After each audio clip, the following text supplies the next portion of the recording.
Welcome to Grizzly Tales for Gruesome Kids, a series of cautionary tales for lovers of scream. I call this tale Grandmother's Footsteps. It's not my story, so don't blame me when you're scared stiff.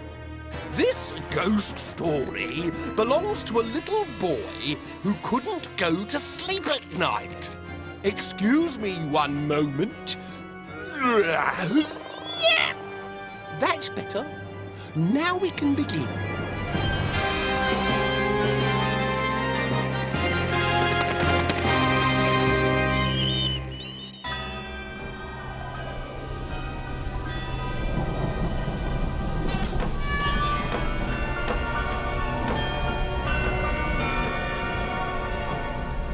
I couldn't sleep. There was a man outside my bedroom window. He was a huge man with long black fingernails and wild grey hair. He was trying to get me to let him in, but I wouldn't.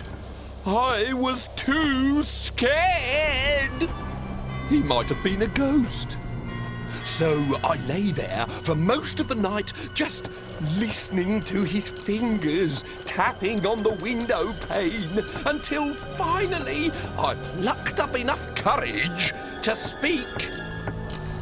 "Grandma!" I squeaked. "Grandma!" And Grandma came running. When I told her that there was a ghost outside my window, she laughed. "But I've heard it," I said. "Listen!" We listened to the tapping, and she laughed some more.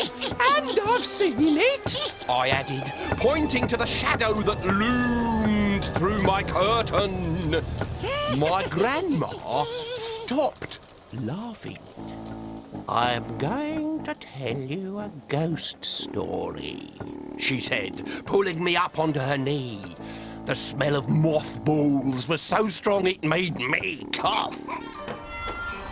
"There was a boy," she said, "not much older than you. His name was Jolyon, and he lived in a huge, drafty old house on the edge of a graveyard." "Is he the ghost?" I asked. "No," said my grandmother, "not Jolyon. His bedroom was right at the top of the house, in a dark, dark room that had once been full to the ceiling with spiders, earwigs, and big black beetles." I pulled the shawl off her shoulders and tucked it into my ears. I felt safer when her voice was ever so slightly muffled. "Go on," I said. "This boy who looked like me was in his spooky old bedroom, and there was a ghost." "Not yet," said Grandma. "Is the ghost behind the door?" I squealed. "Is it a mad, ranting, blood-sucking ghost waiting to stuff a straw into Jolyon's head and suck his brains out like a banana milkshake?" "No," said Grandma. "The ghost hasn't turned up yet. But there will be one, as sure as day turns to night," she assured me. "Now, this boy, Jolyon," my grandmother drew me closer and wound her chicken bone arms tightly across my chest. "He was in his bedroom reading a dusty book by candlelight." "A ghost book?" "No, the ghost comes later." Suddenly, the candle spluttered and went out. In the moonlight, Jolyon could just make out a shadowy figure outside his window. "The ghost!" I yelled. "Not yet," said Grandma. It was then that Jolyon heard the scratching. "Is it the ghost, Grandma?" I asked from underneath her shawl. "No, dear. Be patient. Just wait and see." Grandma made a funny clicking noise with her teeth and carried on. Jolyon was underneath the bedclothes in a flash. A ghostly hand was scratching at his window. His mouth was dry. His shiny white knuckles stood out in the gloom under his blankets. Then the scratching stopped. There was a deadly silence. Jolyon gasped. He closed his eyes and wished with all his might that his ghostly visitor might go away. He wished and wished and wished. And that was when the knocking started. "It is the ghost!" I shouted, holding tightly onto Grandma's shawl. "It is not," she said, stroking my hair. "The ghost comes at the end, but Jolyon doesn't know that because he's in the story." Grandma took out her left eye and polished it. "Well, go on," I said impatiently.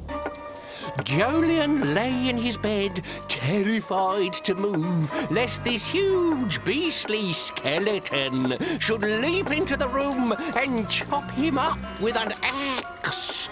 Suddenly, there was a terrible crash of glass as giant fingers smashed through the window. Jolyon screamed as his bedroom door burst open. "This must be the ghost," I yelped.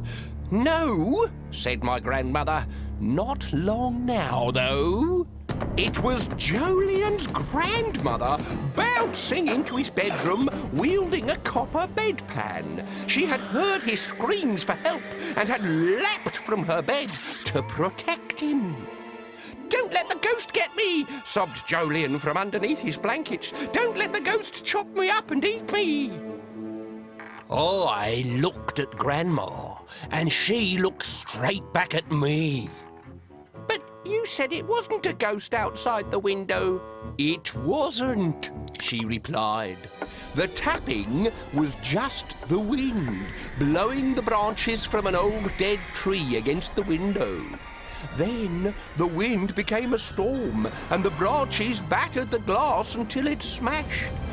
It was Jolyon's imagination that created the ghost." I asked her if that was what had happened to me. She said she thought it probably was. "Oh," I said, feeling rather small and embarrassed. Then I added, "If Jolyon's ghost was not a real ghost after all, then you lied to me." "Did I?" said my grandmother. "You said that you were going to tell me a ghost story." "And so I did." "And you definitely said that the ghost would appear at the end." "That's right. And here I am." She stopped at the door and removed her head to rest her tired shoulders. Then she just disappeared, and I was sure I heard her ghostly footsteps treading a path back into a different world.